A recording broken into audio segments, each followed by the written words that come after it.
ನಮಸ್ತೆ ಫ್ರೆಂಡ್ಸ್, ರಾಜ್ ಜಾಬ್ಸ್ಗೆ ಸ್ವಾಗತ. Friends, educational ಡಿಪಾರ್ಟ್ಮೆಂಟ್ದಿಂದ ನೇಮಕಾತಿಯ ಹೊಸ ಅಧಿಸೂಚನೆ ಬಿಡುಗಡೆಯಾಗಿದೆ ನೋಡಿ. ಬೋತ್ ಮೇಲ್ ಆ್ಯಂಡ್ ಫಿಮೇಲ್, ಪುರುಷ ಮತ್ತು ಮಹಿಳಾ ಅಭ್ಯರ್ಥಿಗಳು ಇಬ್ಬರು ಅರ್ಜಿಗಳನ್ನು ಸಲ್ಲಿಸಬಹುದು. ಹಾಗೆ ಕರ್ನಾಟಕದ ಯಾವುದೇ ಡಿಸ್ಟಿಕ್ಕಿಂದ, ಎನಿ ಡಿಸ್ಟಿಕ್ಕಿಂದ ಕೂಡ ನೀವು ಅರ್ಜಿಗಳನ್ನು ಸಲ್ಲಿಸಿ. ಇಲ್ಲಿ ಕಾಣಿಸ್ತಾ ಇದೆ ನೋಡಿ, ಸರ್ವಶಿಕ್ಷಾ ಅಭಿಯಾನ ನೋಡಿ, ಸರ್ವಶಿಕ್ಷಣ ಅಭಿಯಾನದಿಂದ ನೇಮಕಾತಿ ನಡೀತಾ ಇದೆ. ಶಿಕ್ಷಕ ಮತ್ತು ಪ್ಯೂನ್ ಹಾಗೆ ಇನ್ನು ಉಳಿದಂಥ ಉದ್ಯೋಗಗಳಿಗೆ ನೇಮಕಾತಿ ನಡೀತಾ ಇದೆ. ಒಟ್ಟು ಖಾಲಿ ಹುದ್ದೆಗಳು ನೋಡಿ 24,061 ಬೃಹತ್ ಹುದ್ದೆಗಳಿಗೆ ನೇಮಕಾತಿ ನಡೀತಾ ಇದೆ ನೋಡಿ. ಸಂಬಳ 22,000ದಿಂದ 43,000ವರೆಗೆ ಪರ್ ಮಂತ್ ಸ್ಯಾಲ್ರಿ ಆಗಿರುತ್ತೆ. ಇದು ಜಾಸ್ತಿ ಕೂಡ ಆಗ್ತಾ ಹೋಗುತ್ತೆ. ಇನ್ನು ಉದ್ಯೋಗ ಸ್ಥಳ ಕರ್ನಾಟಕ ಸೇರಿ ಅಖಿಲ ಭಾರತದಲ್ಲಿ ನೇಮಕಾತಿ ಮಾಡಿಕೊಳ್ಳಲಾಗುತ್ತೆ ನೋಡಿ. ಆಯ್ಕೆಯಾದಂಥ ಕ್ಯಾಂಡಿಡೇಟ್ಗಳಿಗೆ ಕರ್ನಾಟಕ ಸೇರಿ ಅಖಿಲ ಭಾರತದಲ್ಲಿ ನೇಮಕಾತಿ ಇರುತ್ತೆ. ಆನ್ಲೈನ್ ಮೂಲಕ ಅಫಿಷಿಯಲ್ ವೆಬ್ಸೈಟ್ಗೆ ಹೋಗಿ ನೀವು ಅರ್ಜಿಗಳನ್ನು ಸಲ್ಲಿಸಬಹುದು. ಇನ್ನು ಪೋಸ್ಟ್ ಹೆಸರು ಮತ್ತು ಪೋಸ್ಟ್ಗಳ ಸಂಖ್ಯೆ ನೋಡಿ.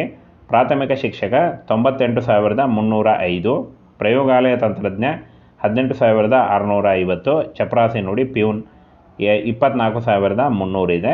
ಹಾಗೆ ಇನ್ನು ಕಾರ್ಯಾಲಯ ಸಿಬ್ಬಂದಿ 25,000ದಿಂದ 964 ಹುದ್ದೆಗಳಿದ್ದಾವೆ ನೋಡಿ.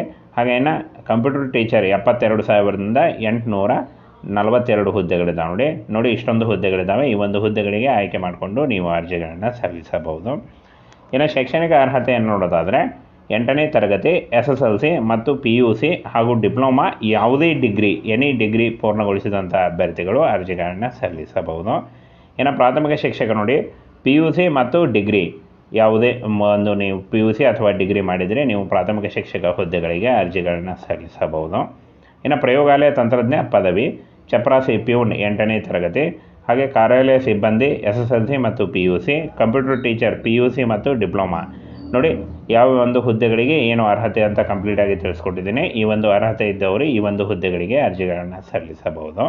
ಇನ್ನು ಫ್ರೆಂಡ್ಸ್, ಯಾವ ಒಂದು ಹುದ್ದೆಗಳಿಗೆ ಎಷ್ಟು ವೇತನ ಅಂತ ನೋಡೋದಾದರೆ ಪ್ರಾಥಮಿಕ ಶಿಕ್ಷಕ 43,000, ಹಾಗೆ ಪ್ರಯೋಗಾಲಯ ತಂತ್ರಜ್ಞ 39,000, ಚಪರಾಸಿ 22,000, ಕಾರ್ಯಾಲಯ ಸಿಬ್ಬಂದಿ 33,000, ಹಾಗೆ ಕಂಪ್ಯೂಟರ್ ಟೀಚರ್ 37,000 ಇರುತ್ತೆ ನೋಡಿ. ಇಷ್ಟೊಂದು ಒಂದು ಸಂಬಳ ಇರುತ್ತೆ. ಇದು ಜಾಸ್ತಿ ಕೂಡ ಆಗ್ತಾ ಹೋಗುತ್ತೆ. ಇನ್ನು ವಯೋಮಿತಿಯನ್ನು ನೋಡೋದಾದರೆ 18ರಿಂದ 45 ವರ್ಷದ ಒಳಗಿನವರು ಅರ್ಜಿಗಳನ್ನು ಸಲ್ಲಿಸಬಹುದು. ಇದಕ್ಕೆ ವಯೋಮಿತಿ ಸಡಿಲಿಕೆ ಕೂಡ ಇರುತ್ತೆ. ಇನ್ನು ಪ್ರಾಥಮಿಕ ಶಿಕ್ಷಕ ಪ್ರಯೋಗಾಲಯ ತಂತ್ರಜ್ಞ 18ರಿಂದ 45 ವರ್ಷಗಳು, ಚಪರಾಸಿ 18ರಿಂದ 40 ವರ್ಷ, ಕಾರ್ಯಾಲಯ ಸಿಬ್ಬಂದಿ 18ರಿಂದ 42 ವರ್ಷ, ಇನ್ನು ಕಂಪ್ಯೂಟರ್ ಟೀಚರ್ 18ರಿಂದ 40 ವರ್ಷದ ಒಳಗಿನವರು ಅರ್ಜಿಗಳನ್ನು ಸಲ್ಲಿಸಬಹುದು. ಇನ್ನು ಅರ್ಜಿ ಶುಲ್ಕವನ್ನು ನೋಡೋದಾದರೆ ಎಲ್ಲ ಅಭ್ಯರ್ಥಿಗಳಿಗೂ 980 ರೂಪಾಯಿ ಇರುತ್ತೆ. ಪಾವತಿ ಮಾಡುವ ವಿಧಾನ ಆನ್ಲೈನ್ ಮೂಲಕ ಇರುತ್ತೆ ನೋಡಿ. ಹಾಗೇನು ಆಯ್ಕೆ ಪ್ರಕ್ರಿಯೆಯನ್ನು ನೋಡೋದಾದರೆ ಆನ್ಲೈನ್ ಪರೀಕ್ಷೆ ಮತ್ತು ವೈಯಕ್ತಿಕ ಸಂದರ್ಶನದ ಮೂಲಕ ಆಯ್ಕೆಯನ್ನು ಮಾಡಿ ನೋಡಿ. ಫ್ರೆಂಡ್ಸ್, ಇನ್ನೇನು ಕೆಲವೇ ದಿನಗಳಲ್ಲಿ ಈ ಒಂದು ಹುದ್ದೆಗಳಿಗೆ ಅರ್ಜಿ ಸಲ್ಲಿಕೆ ಶುರುವಾಗುತ್ತೆ ನೋಡಿ. ಆನ್ಲೈನ್ ಮೂಲಕ ಇನ್ನೇನು ಕೆಲವೇ ದಿನಗಳಲ್ಲಿ ಅರ್ಜಿ ಸಲ್ಲಿಕೆ ಶುರುವಾಗುತ್ತೆ.